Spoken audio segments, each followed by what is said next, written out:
After 2 days in the far north, I cast out for the westernmost railhead in Russia, in the town of Baltyisk.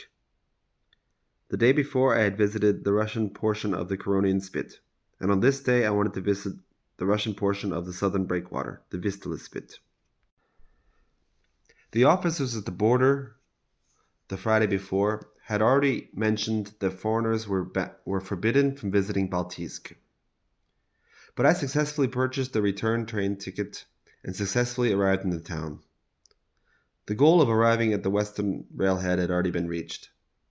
That meant that I had already visited almost three out of the four cardinal railheads in continental Russia. Savitsky Gavan in 2021, Baltyisk in 2025, and in 2022 I arrived within 30 kilometers of the southernmost railhead at the Azerbaijani border. The Iconoplan was so spectacular that I forgot to visit the southern Russian railhead.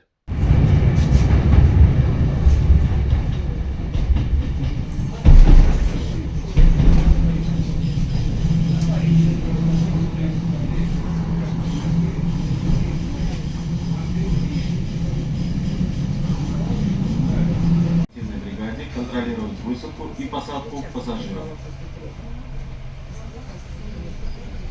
Dear passengers, after getting off the train, please do not stand on the platform edge and do not prevent the doors from closing.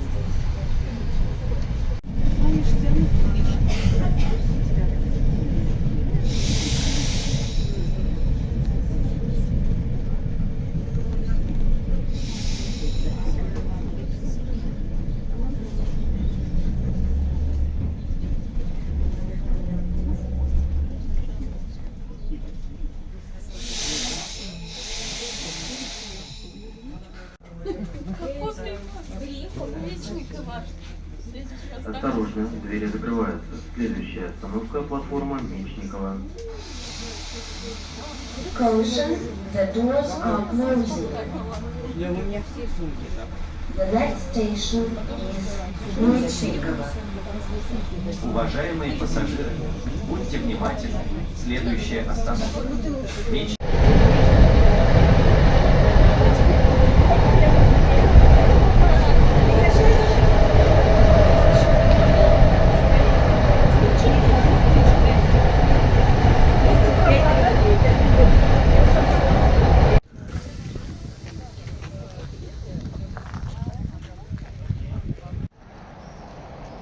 Like my ancestors before me in Europe, in Baltyisk, I walked empty-headed to the water. I realized only too late that I was crossing a military base. After searching for a bank and for breakfast, I accidentally found the Baltic Naval Fleet. Although I finally found the breakfast in the bank and could even send some postcards, I remembered about a ferry I had spotted at the water. Now was my chance to cross the water to the Vistula Spit. It was then that at the port I discovered that the limits of my 3-year multi-entry visa. Access to the Vistula Spit is allowed for Russian citizens only. Oh well, the generosity of the geography of Russia had already been more than sufficient. The Vistula Spit will hold on to its mystery. I will hold on to my legality. With Kaliningrad and Zelenogratsk, I had collected 2 from the 4 foreseen stamps in my new passport. The stamp from Baltyisk remains impossible for non-Russians. 1 stamp, however, remained to collect: Svetlogorsk.